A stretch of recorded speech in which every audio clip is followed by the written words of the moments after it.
Hey folks, Erick Stakelbeck here with the Watchman Newscast breaking news update. It's Friday afternoon, but we couldn't head into the weekend without giving you an update on the major announcement out of Washington, D.C. today. President Trump announced that Sudan and Israel will normalize relations. A historic announcement for a few reasons, which I'll get into in a second. But first, remember, this comes on the heels of the Abraham Accords signing last month at the White House.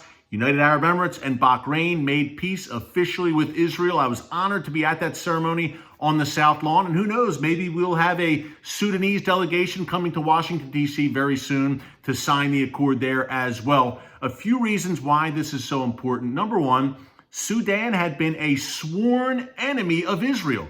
Folks, think about this.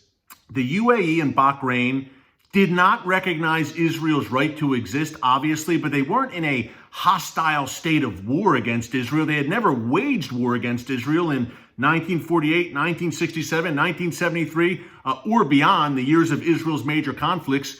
But Sudan is a different story, a very different story for a few reasons.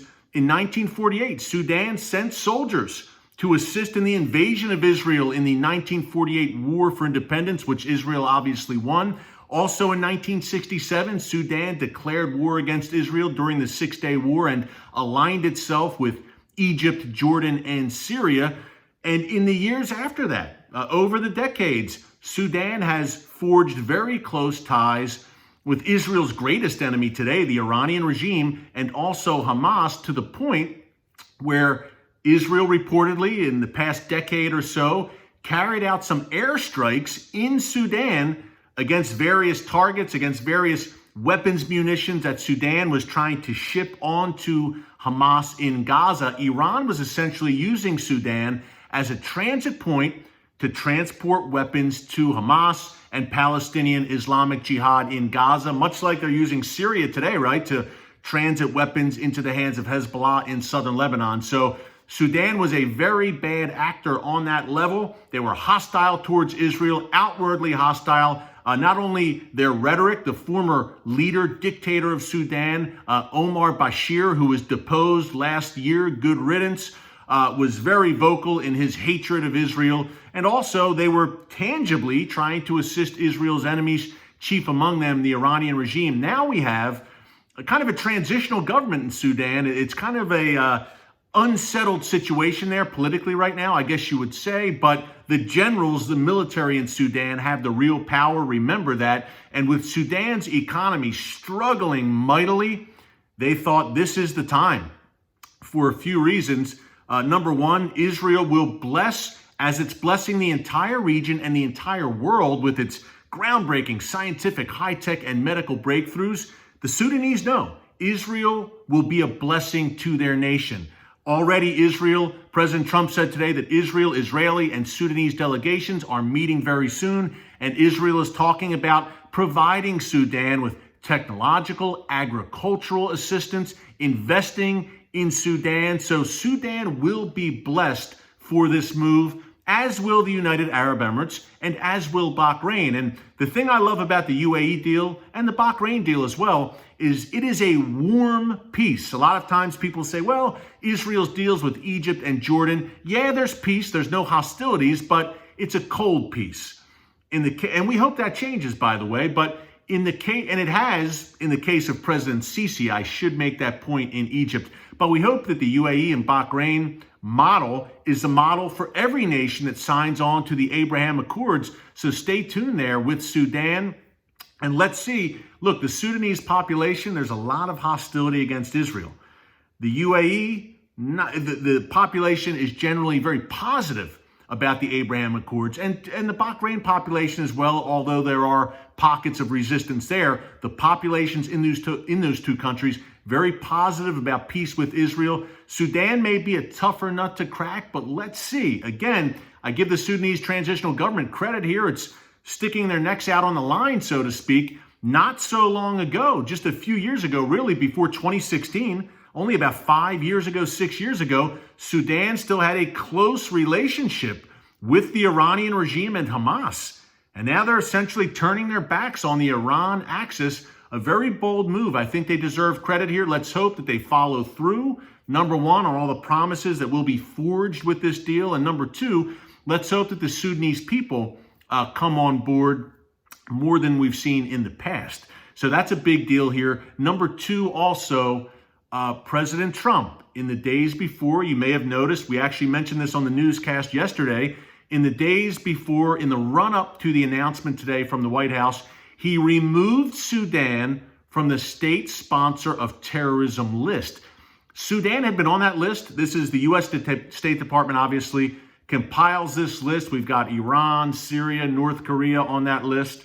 Cuba had been on that list as well until it was removed. But now we have Sudan being removed. They'd been on that list since 1993. And just to give you an idea why this is such a major deal, obviously Bahrain, UAE, Egypt, Jordan, huge in many respects. Jordan, Egypt were in a state of war officially with Israel, technically, as well, just as Sudan is. By the way, Sudan, a huge country. Look on a map, Google Sudan, how large it is geographically. Another point in favor of this deal. It's just a good thing in that vein. But remember, folks, Sudan was, not only in bed with the Iranian regime and Hamas, but during the 1990s, Sudan was a major hub in terms of harboring and supporting international terrorists, not least of which was Al-Qaeda. We actually had a conference in Sudan in the early 90s where Hezbollah and other terror organizations, kind of a meeting of the terror jihadi minds, met in Sudan. And also, look, Osama bin Laden lived there for several years in the first half of the 1990s. So this country, not too long ago, only 25 years ago, actually harbored Osama bin Laden. So it's no wonder that they were on the State Department's list of state sponsors of terrorism, and deservedly so for everything they were engaged in. But the Trump administration said, hey, we'll take you off that. That's a big caveat, obviously, to making peace with Israel. And it's going to be an economic boon for Sudan, because when you're on that state sponsor list, obviously it hurts you economically. There's restrictions, trade restrictions, and Sudan needs the money, to be quite blunt. So they will benefit, obviously, from being off that state sponsor list. And the third point is, look, again, we see the coalition. We've talked about it many times here in the newscast. The Sunni Arab nations coming together in opposition to the Iran axis. On one side, it's really shaping up, folks. I keep saying it's like the wheat and the tares that Jesus talks about, in that there's clearly good on one side and evil on the other. Either you're with Israel or you're not with Israel. There's no gray areas today. So on one side, we have Israel, Jordan, Egypt, the UAE, Bahrain, and now Sudan. President Trump today at the White House said he expects at least 5 more Arab nations to come on board very soon, and he specifically mentioned Saudi Arabia. Also look for Mauritania, Oman, Kuwait, Morocco. There's some others in the running for sure. There's a lot of discussions going on. I actually just interviewed the U.S. Ambassador to Israel, David Friedman, recently. It'll be on our Watchman TV show on TBN next Thursday. I believe that's October 29th. Check it out on TBN or here on the Watchman News channel. Subscribe and click the notification bell, by the way, while you're at it. But Ambassador Friedman also said, look, there is more coming. So fasten your seatbelt. Because this is coming very soon, and it's shaping up. The battle lines are drawn, not only in a physical sense, but the ideological battle lines. On one side, you have Israel and the moderate Sunni Arab nations. And on the other side, you have the Iranian regime, Hamas, Hezbollah, the Assad regime, and Palestinian Islamic Jihad, with Turkey kind of floating into that axis and then floating out and acting on its own accord most of the time and for its own radical goals. But they will collaborate with the Iran axis from time to time as well. They obviously share a hatred of Israel and the West. And yes, I said the West in regards to Turkey. Although they are a NATO member, they are NATO in name only. I refer to them under Erdogan's rule as NINO. So this is the situation we have right now in the Middle East. To me, another historic day, and to see a traditional enemy of Israel come into the fold, a nation that had been technically at war with Israel, is a very big deal. And a last mention here, in 1968, I believe it was, the infamous Khartoum Conference in Sudan, where the Arab League met. This was in the wake of the Six-Day War in 1967. Israel's stunning victory over Egypt, Jordan, Syria, who had the support, as I mentioned, of Sudan. And they had the Khartoum conference. You would think maybe these nations would be humbled after the, clearly to my mind, an act of God, the Six-Day War in 1967, but that was not the case. This was a site of the infamous 3 no's, where they essentially said no to any talks with Israel, no to peace with Israel, and no to recognizing Israel's right to exist.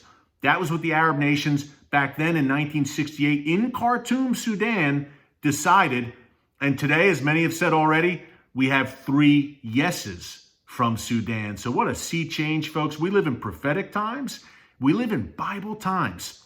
It's amazing to see. 5 years ago, as recently as 2016, if you told me Sudan would make peace with Israel, I would say, no way. Sudan, which is aligned with the Iranian regime and Hamas, which not too long ago harbored Osama bin Laden, which Israel, a nation which Israel's Air Force reportedly had carried out strikes in to target the likes of Hamas and Hamas weaponry in previous years, not that far off, I would have said no way. Same with Saudi Arabia possibly coming in the fold. So be encouraged, be excited. God sits on the throne, and people keep saying to me, not keep saying, but I've seen some comments here on YouTube, and we read your comments, by the way. Keep them coming. We love them.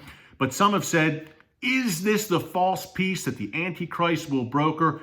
I've said it before. I'll say it again. This is not that. That bears mentioning here because many have commented about that, very cautious about the Abraham Accords and the Sunni Arab nations coming into the fold. This is not that, folks. This is not that false peace spoken of in the book of Revelation. That has not yet come on the prophetic timeline. One day it will.